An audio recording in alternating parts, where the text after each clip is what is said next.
Project Shadow, possibly the darkest narrative of the entire Sonic series. With a storyline spanning across multiple games, it's a piece of lore that always seems to come back to play a role in one way or another, with an impact sometimes felt to this very day. It involves government conspiracies, assassinations, biological experiments gone wrong, and even aliens. And it all stems from a scientist attempting to play God. Welcome to chaomix, and today we'll be uncovering the complete lore of Project Shadow.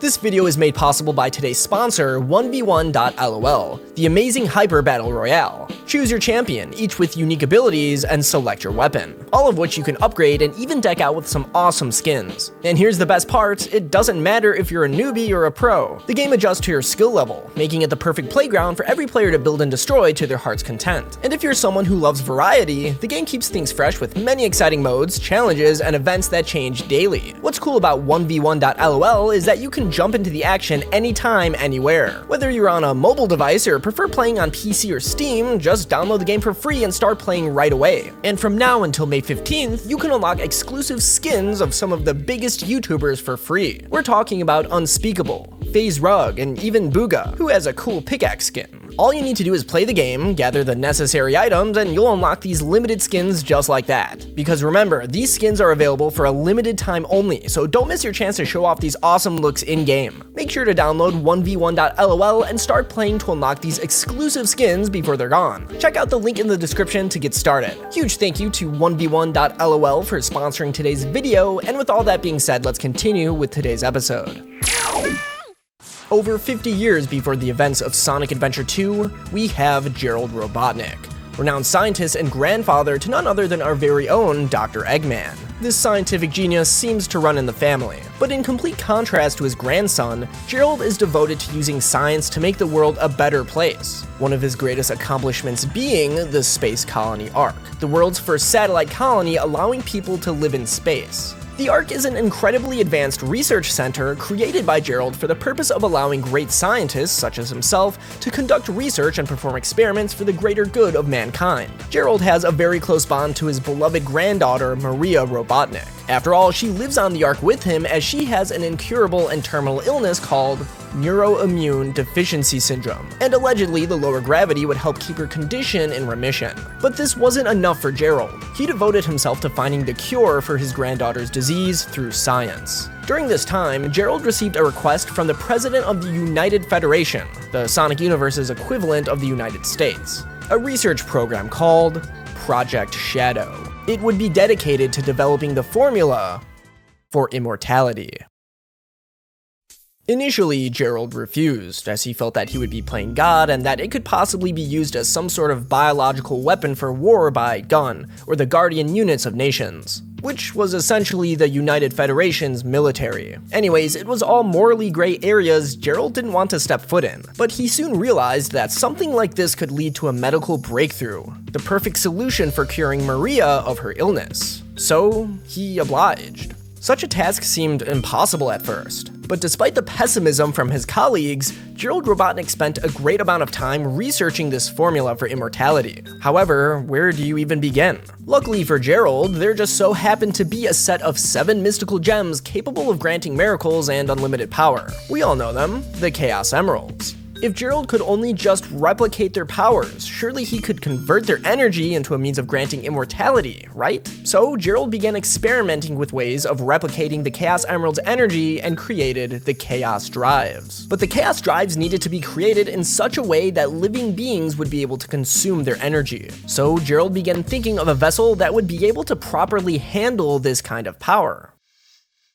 It's heavily implied that Gerald based a lot of his research on ancient depictions of such a vessel. And this brings us to the Mystic Ruins, the very land that Angel Island, home of the Master Emerald, was split away from. It had ties to an ancient clan of echidnas that fought over the infinite power of the Chaos Emeralds. It was possible that remnants from this extinct clan held some clues for this formula for immortality. Well, it turns out that deep in one of the echidna shrines, Gerald happened upon an enormous mural. This mural depicted a water serpent devouring an ancient city with carvings of jewels that seemed very similar to the Chaos Emeralds. We know this water serpent as Perfect Chaos from the first Sonic Adventure game. Gerald thought it was possible that such a creature had the ability to harness the power of the Chaos Emeralds, so he began basing several of his prototype experiments after it. The ultimate life form. Someone or something that could never become ill, wither away with age, or die.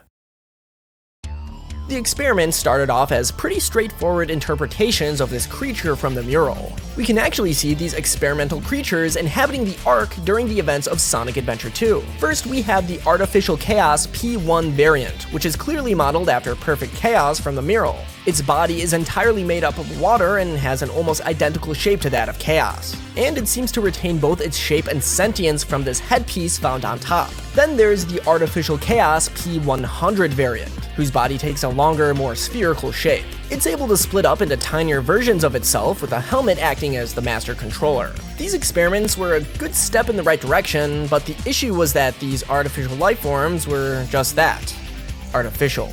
How could Gerald move forward and apply this same energy to a biological life form? Well, he would take what he learned from these artificial chaos experiments and begin his work on the prototype of the first ultimate life form, the Bio-Lizard. Its rate of growth was incredibly fast. It had the ability to regenerate and even self-reproduce, and its organs were capable of utilizing the powers of the Chaos Emeralds. Everything seemed very promising at first, but the scientists quickly realized that the Bio-Lizard was very, very flawed. Its limbs proved to be weak. So weak that it didn't even possess the ability to walk. But worst of all, the Bio-Lizard's nature grew extremely violent and primitive, and it became too difficult to control at times. As the Bio-Lizard continued to grow at an exponential rate, it required an enormous life support system powered by the Chaos Drives just in order to sustain its own life. Eventually, an entire specialized room was created just to help the Bio-Lizard continue living. This room curiously contained an altar for the Master Emerald, likely another result of Gerald's research on the Echidna tribe and Chaos Emeralds. It was most likely supposed to be a way to neutralize the beast's power in the case that it went on a destructive rampage. This was a very dangerous and unpredictable creature that they had on their hands, so the Bio-Lizard experiments were eventually abandoned and it was sealed into the specialized room. Word may or may not have leaked out to Gunn about the details of this experiment, including all the potential danger it possessed. After all, complaints from the internal staff about the feasibility of this project and even the safety of their own lives were making their way all around the Ark. But meanwhile, Gerald would take what he learned from the Bio-Lizard experiments and begin work on a new ultimate life form, hoping to remove the flaws that plagued his prototype. It's here where Gerald must have found some new inspiration, because his idea for his next experiment would take a much different direction. Instead of basing this next ultimate life form on some enormous reptilian, he would downsize to something a lot more streamlined. It's heavily implied that Gerald did additional research at this point, this time on Angel Island itself, for more clues on the perfect vessel for the ultimate life form. It's highly probable that Gerald found the ancient mural in Hidden Palace Zone, the one from Sonic 3 and Knuckles that foretells the events of Doomsday Zone, depicting the battle between an enormous evil entity and a supercharged hedgehog. Obviously a foretelling of Dr. Eggman and Supersonic's battle at the end of that game. So Gerald got to work, and eventually the ultimate life form was born, modeled after this supercharged hedgehog from the mural. Shadow the Hedgehog, the ultimate life form. Shadow was both very similar and dissimilar to the Bio-Lizard. First, like his predecessor, he possessed immortality and many of the same chaos control-inducing abilities. But unlike the Bio-Lizard, Shadow did not need machinery in order to live. He was perfectly capable of functioning, completing tasks, and making decisions on his own. On top of this, he was incredibly strong, agile, intelligent, and fast. But possibly most importantly, his soul was based off of Maria's. You see, Gerald was still skeptical about the United Federation's true intentions with Project Shadow. In the case something were to go wrong and Shadow would end up being used as a weapon, he had faith that modeling Shadow's soul after Maria would lead Shadow to the correct moral choices in the end. And just like that, Shadow quickly became acquainted with many of the people living on the Ark, including Maria, who he would become very attached to. The two would naturally spend a lot of time together, as Maria's condition kept her pretty rooted to certain rooms. And Shadow had plenty of downtime during his time living on the Ark. They would often have deep philosophical conversations with one another. For instance, Shadow had doubts about his true purpose in life, but Maria was always there to assure him that things would be okay. Their conversations and time spent together meant everything to Shadow, but in many ways, they both felt trapped inside of the Ark and wanted to do their best to help the people back on the surface have a better future. Both Shadow and Maria longed to visit the Earth together, so they made a promise that when Maria was better and Shadow was finished with Gerald's experiments, they one day would. Meanwhile, on Earth, Gunn was getting nervous about the potential dangers and costs of Project Shadow. Word about the dangerous experiments with the bio-lizard had leaked out to them after all. And not only were they worried about this monstrosity that was created, they were worried about this information finding itself in the hands of the public. Gunn and the United Federation did not want the public to know about these experiments they were conducting up on the Ark, so they made the executive decision to put a stop to Gerald's experiments once and for all. However, it wasn't as simple as asking the team to cease their work. They had to ensure everyone on the Ark would remain silent about Project Shadow, and there was only one way they could guarantee this. The ultimate lifeform was nearing completion, and just as Gerald was about to put the finishing touches on his life's work, the space colony Ark was invaded by a swarm of gun soldiers. Everyone on board the Ark was to be executed. Everyone except for Gerald and Shadow. Gunn's plan was simple: destroy all evidence of Project Shadow, including anyone that knew of its existence, and falsely blame it on an experiment gone wrong, an accident caused by Gerald Robotnik, all while taking the ultimate lifeform for themselves. With their plan in motion, Gunn began to slaughter all of the scientists on board the Ark. During the attack, Gerald entrusted and instructed Maria to take Shadow and leave the Ark via an escape pod. They would make their way, but a group of gun soldiers intercepted them, and Maria would end up getting hit by a bullet. Shadow would take out the group of soldiers, and the two desperately limp the rest of their way to the escape pods. Maria, mortally injured, used the last of her strength to activate the escape pod for Shadow, and gave him her final words. Shadow, I beg of you, please, do it for me. For Maria! the future, for all people who live on that planet, give them a chance to be happy. Let them live for their dreams. Shadow, I know you can do it. That's the reason why you were brought into this world. Sayonara, Shadow.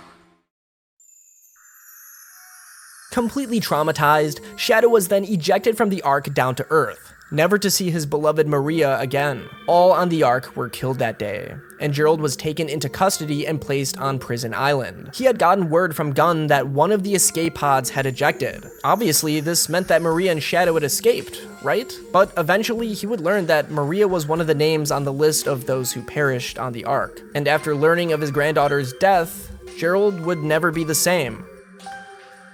Meanwhile, Gunn managed to track down the escape pod and gain possession of Shadow. They would then put him into a state of suspended animation and secure him deep inside of their facilities where he would remain dormant for years. Gerald would then be forced to continue his work on Project Shadow, this time under much more strict supervision from Gunn. But the idea of losing Maria would strike him with incredible grief, and eventually, Gerald would go insane. During his continued work on Project Shadow, he would scribble formulas on his cell wall. This would be the beginning of his plan to exact revenge on the world for what they took away from him.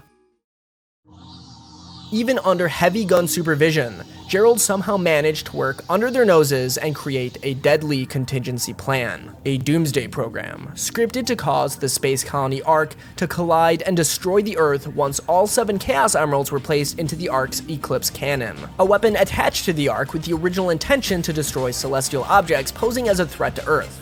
And now Gerald had modified the Eclipse Cannon to be used against the Earth. He then altered Shadow's mind to carry out this plan to bring all 7 Chaos Emeralds to the Ark upon being reawakened. He even reprogrammed the Bio-Lizard as a failsafe to ensure his plan was saw through until the very end. The pieces were now in place, and Gerald's plan to exact revenge on humanity was set out to play out completely on its own. But Gunn would eventually become suspicious and decide to completely stop all work relating to Project Shadow. And rather than having Gerald sit around as a potential danger, the last thing for them to do was to get rid of the one final remnant of these ungodly experiments, the professor himself.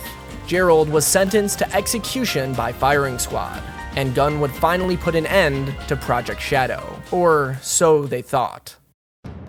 50 years later, the events of Sonic Adventure 2 lead to Gerald's plan unfolding exactly how he imagined. Shadow is awakened by Gerald Robotnik's own grandson, Dr. Eggman, who controls Shadow by using his malice towards humans. Together, they manage to collect and place all 7 Chaos Emeralds into the Eclipse Cannon, and the arc begins its collision towards Earth just as Gerald had set up. However, one thing Gerald didn't account for was Shadow's soul. Remember, it was modeled after Maria, and in the end, Shadow remembers his promise to her, to give humanity a chance. The Earth that they both long to visit together. Rather than destroy it, Shadow chooses to protect it, because it's what Maria would have wanted.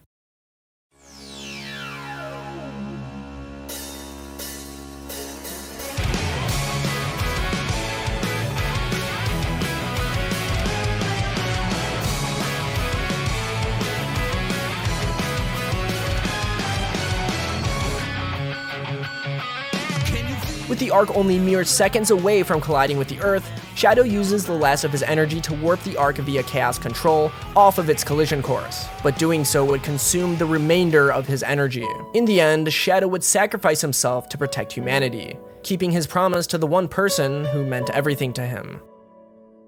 For a while, Shadow was thought to be dead. The heroic sacrifice seemed to be his final act, an impactful conclusion to the saga that started aboard the Space Colony arc. But this story isn't over. This has only been the events told strictly from the perspective of Sonic Adventure 2's narrative. This is not the end of the Project Shadow storyline, because its lore would be expanded on in subsequent titles, adding in additional details and continuing the narrative.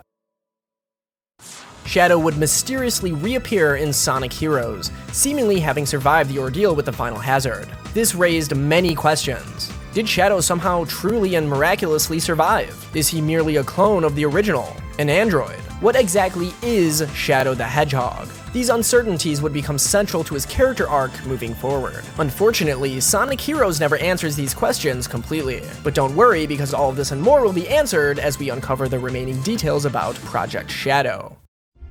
So if you remember, Gerald spent a ton of time researching different vessels capable of harnessing the power of the Chaos Emeralds to achieve immortality. That was the entire goal of Project Shadow. You might also remember that there were murals of the Water Serpent and the superpowered Hedgehog that Gerald uncovered and based the Bio Lizard and Shadow off of respectively. But what if I told you that there was another thing that Gerald uncovered during this research period that would lead to significant events unfolding much later on in the future? But before we talk about these events, we need to go back in time for some context. 4,000 years ago, to be exact. We all know about the ancient Knuckles clan from Sonic Adventure 1. I explained how they resided in the Mystic Ruins and were responsible for the mural of the Water Serpent, aka Perfect Chaos. Well, in ancient times, they actually had a rival clan called the Nocturnus clan. The Nocturnus clan were rapidly overtaking land, and eventually they'd run into the Knuckles clan, who were out there basically doing the exact same thing. However, this tribe of echidnas were much more technologically advanced than the Knuckles clan, and the two groups clashed with one another for power. The more technologically advanced clan would have the upper hand though, since they had the power of Gizoids on their side. The Gizoids were ancient androids geared towards combat with the ability to rapidly learn and mimic the abilities of their opponents. And with an entire army of Gizoids at their side, the Nocturnus clan was able to mostly overtake the Knuckles clan. Desperate for more power, the Knuckles clan turned towards the Chaos Emeralds. But in their destructive struggle for this power, they awakened Chaos, who laid waste to essentially their entire clan. The Nocturnus clan had no competition at this point, and would go on to conquer almost all of the planet. Almost. You see, the overwhelming advantage that the Gizoids gave the Nocturnus clan led them to devoting a lot of time and effort into researching them further, and this led to the creation of the most powerful Gizoid of all time, Emerald. Emerald was created with the ability to harness the power of the Chaos Emeralds. and would go on to absorb all information on every form of combat and weaponry of its era. Needless to say, this Gizoid was incredibly strong. So strong that it caught the attention of a literal god and it was forced to intervene, sealing away the entire Nocturnus clan and every single Gizoid to another dimension for all of eternity. Well, every Gizoid, but one. Somehow, Emerald would manage to remain, although sealed away inside of ancient ruins for thousands of years. Now, back to the events of Project Shadow. Allegedly, during the research for creating the ultimate lifeform, the lone Gizoid was uncovered from inside of these ancient ruins and soon found itself in the hands of Gerald Robotnik. The android would be activated completely by accident one day while Gerald was studying the Chaos Emeralds within a close vicinity to it. This would make it apparent that the android was built to harness the power of the Chaos Emeralds, a perfect learning opportunity to be used for Project Shadow. But the professor would also notice that it would mimic all of his movements. And after extensive research, Gerald would soon realize the full extent of its abilities. The professor eventually surmised the history of the Gizoids, and after realizing the danger it possessed, attempted to form an allegiance with it to keep its power under control. The Gizoids are programmed to form an allegiance or link with anyone who displays incredible power. So after feeding it information of some of the modern weaponry of his era, the professor was able to successfully form a link with Emerald. And from then on, Emerald would listen to Gerald and Gerald only. The professor was able to learn a lot from Emerald, which greatly aided the advancement of Project Shadow. However, as we know, the attempts at making the ultimate lifeform took much time and yielded many unwanted results. The United Federation was getting impatient and threatened to put a hold on the research. So in order to buy more time, Gerald offered Emerald to them as a sort of bribe. After all, the fate of his granddaughter was riding on the success of these experiments, but Gerald was worried about the United Federation using the Gizoid for a malicious intent. So before handing it over, he instructed it to cease absorbing any more new combat information. With the Gizoid now in the hands of the United Federation, Gerald was allowed to continue his work on Project Shadow for a little bit longer. And Emerald, just as Gerald instructed, would refuse to listen to the United Federation and denied the absorption of any new combat information. They tried many things in order to override the link it had formed with Gerald, but nothing seemed to work. That is, until they equipped Emerald with a Chaos Emerald. Emerald's allegiance shifted towards the United Federation, who possessed the greater power, the Chaos Emerald, and they would finally be able to perform their experiments. All was going according to plan, but after absorbing an extensive amount of information on modern weaponry and technology, something in Emerald snapped and it would lose control, setting out on a destructive rampage and decimating a large portion of the space colony Ark before finally being subdued. Gerald already knew of the Gizoid's destructive power from his research, and now the United Federation had learned of it as well, the hard way. With the United Federation not wanting anything to do with it after the incident, Emerald would find itself in the hands of Gerald once again. Gerald was to destroy the Gizoid in order to prevent anything like this ever happening again. But after many failed attempts, it was obvious that destroying it was not an option. Instead, Gerald turned towards reprogramming its AI. From this, the professor was able to give Emerald free will and emotions, and eventually insert a sort of digital soul based off of his own beloved granddaughter, Maria. With this new AI, Emerald's threat was greatly reduced. And as an added bonus, Gerald figured out a way to erase its destructive programming, but only after absorbing all 7 Chaos Emeralds and then using a simple key phrase: bring hope to humanity. These were the last words spoken by Maria before she died aboard the Ark. This implies that Gerald was forced to reprogram Emerald during his time in Prison Island, after the attack on the Ark. Anyways, after this final alteration by Gerald, Emerald would be sealed away. That is, coincidentally, until Gerald's own grandson, Dr. Eggman, would uncover him once again 50 years later. However, frustrated by Emerald refusing to listen to him, the Doctor tosses the seemingly useless android away on Emerald Beach, where he's soon discovered by Sonic and friends. The group is quick to befriend him, taking turns mentoring the android, and it would go on to learn the value of things like friendship. Emerald quickly gains more and more sentience, picking up on unique traits and quirks from each character who befriends it. But out of everyone, Shadow was possibly the one able to relate to Emerald the most. After all, their souls were modeled after the same person. Being at least partially a product of Gerald's creation, the two contemplated why they were given souls in the first place. Were they weapons for war?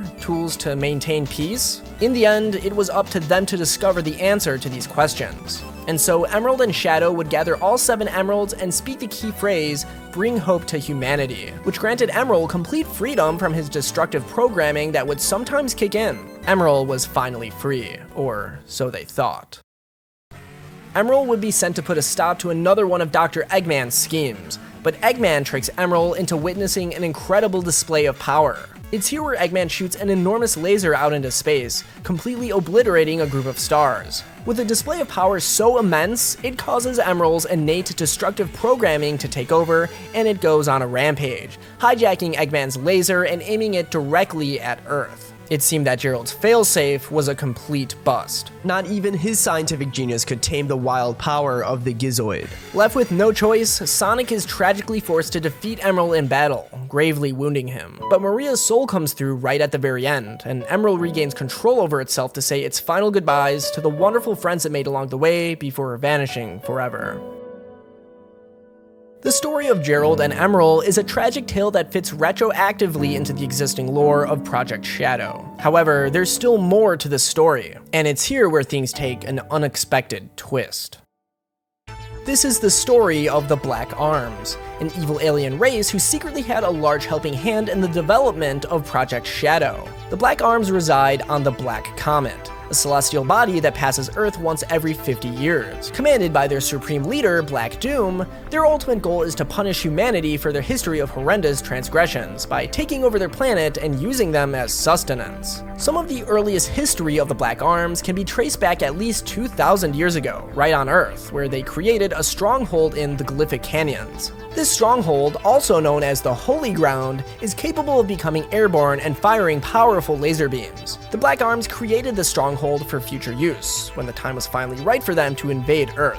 So previously, I mentioned how Shadow the Hedgehog was eventually created using what Gerald had learned from the Bio-Lizard experiments, and then modeled after the depiction of Super Sonic from the murals in Hidden Palace Zone. But in actuality, at least according to the game Shadow the Hedgehog, there's a whole lot more that happened in order to create the ultimate life form that we were never told about. You see, Gerald didn't just create Shadow with his own scientific genius all by himself like we originally thought he did. The professor had some help. Actually, even the Bio-Lizard had a little bit of help from behind the scenes. Around the same time Gerald was planning out the creation of the Bio-Lizard, the Black Comet, which again passes Earth every 50 years, happened to be in the middle of its rounds. Completely stumped on how to make any progress with Project Shadow, Gerald made contact with the Black Arms and requested their assistance. I mean, what could possibly go wrong? The professor explained the troublesome situation that Project Shadow was in, and Black Doom agreed to assist Gerald with creating the ultimate lifeform, even providing his own DNA, which would help grant it certain attributes like immortality and the ability to use chaos control. This was exactly what the professor was looking for.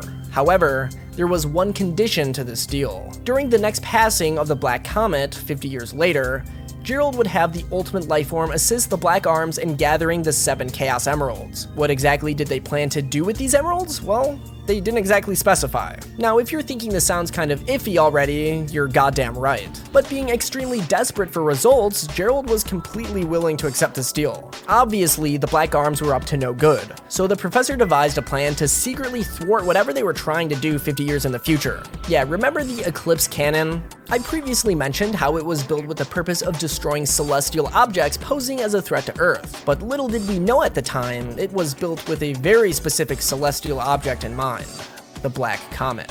Gerald had no intention to keep his end of the bargain. The professor built the Eclipse Cannon with the intention of completely betraying the Black Arms and obliterating their comet with the laser before they could even pay Earth a visit 50 years later. However, as we know, Gerald's plans were cut short when the Ark was raided and he was incarcerated on Prison Island. And with his utter disdain for everyone and everything at that point after what they did to his beloved Maria, there'd be no reason for him to warn anyone about the inevitable threat arriving 50 years down the line. If anything, the Black Arms invading and completely obliterating the Earth would be the perfect plan B in case his original Doomsday program didn't work out. And if his Doomsday program did work, he'd totally be screwing over the Black Arms at the same time. No Earth equals no Chaos Emeralds. So either way, Gerald would be winning.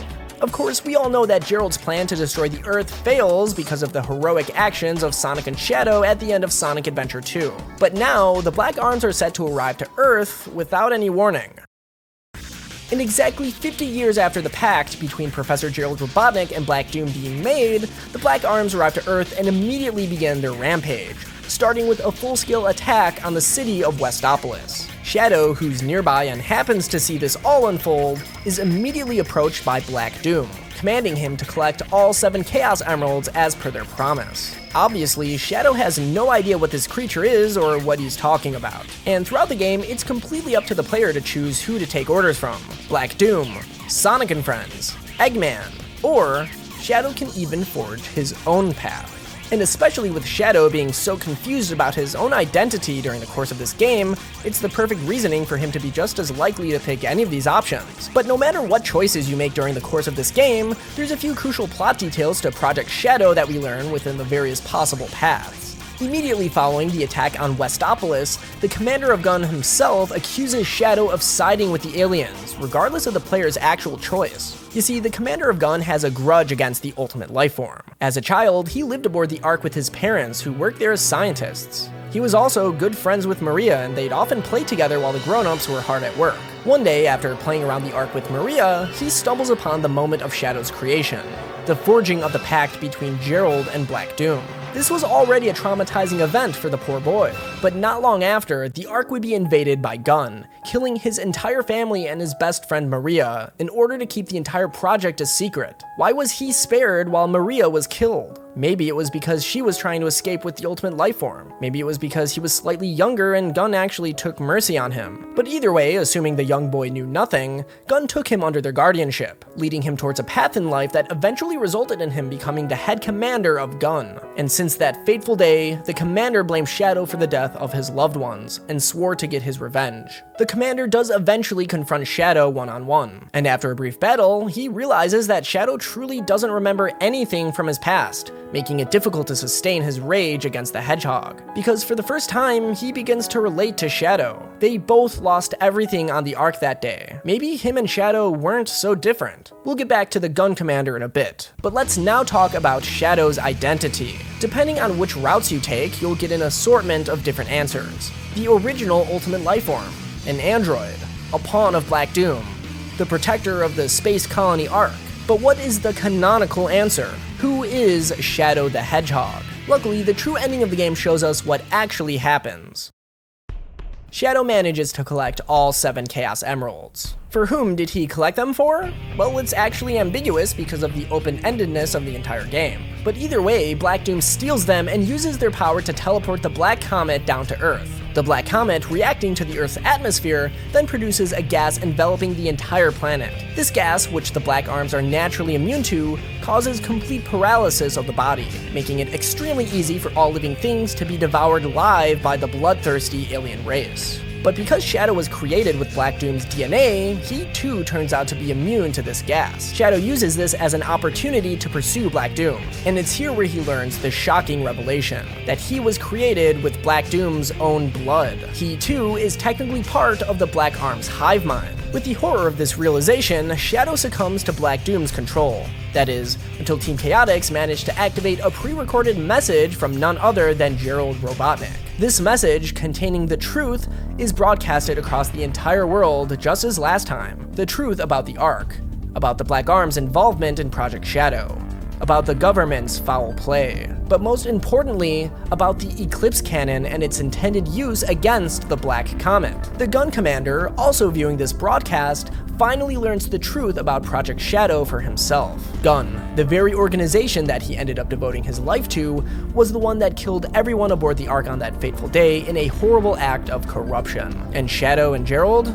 They were simply the scapegoats. It seemed that he was truly wrong about Shadow the Hedgehog this entire time. It turns out, Shadow was actually humanity's last hope. And with this, Shadow regains his footing, breaking free of Black Doom's control, causing Black Doom to flee and leave the Chaos Emeralds behind. And with all 7 Chaos Emeralds in his possession, Shadow is able to use them to activate his super form once again. Black Doom then reveals his true form, Devil Doom, and the two face off in a gargantuan one-on-one battle.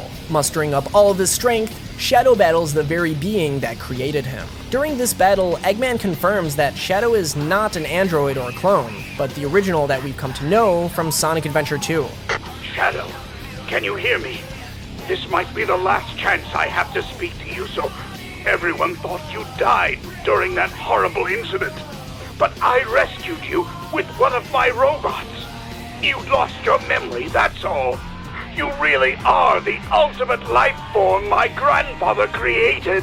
With Shadow finally fully understanding his true purpose and who he really is, he defeats Devil Doom, uses Chaos Control to move the Black Comet directly in front of the Space Colony Ark, and fires the Eclipse Cannon point blank into it. This obliterates the comet, and with it, the entire Black Arm species to extinction. Shadow, with the reassurance of Gerald, was once again able to fulfill his promise to Maria, to bring hope to humanity. And that was the complete lore of Project Shadow. This was a compilation / remaster of my original 2 Project Shadow videos. So if you liked it, make sure to leave a like and subscribe for even more way past cool Sonic content like this. Huge thank you to my amazing channel members, and with all that being said, I hope everyone has a fantastic day. Peace.